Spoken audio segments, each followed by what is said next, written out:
जळगाव शहरात वास्तव्यास असलेले दाम्पत्य नातेवाईकांना भेटण्यासाठी एरंडोलला गेले होते। सर्वांची भेट घेऊन घरी येण्यासाठी निघाले होते।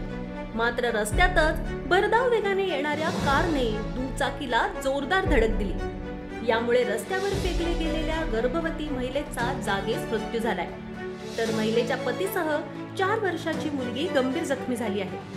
दीपाली योगेश कोळी वय वर्ष 22 असं अपघातात मृत्यू झालेल्या महिलेचं नाव आहे।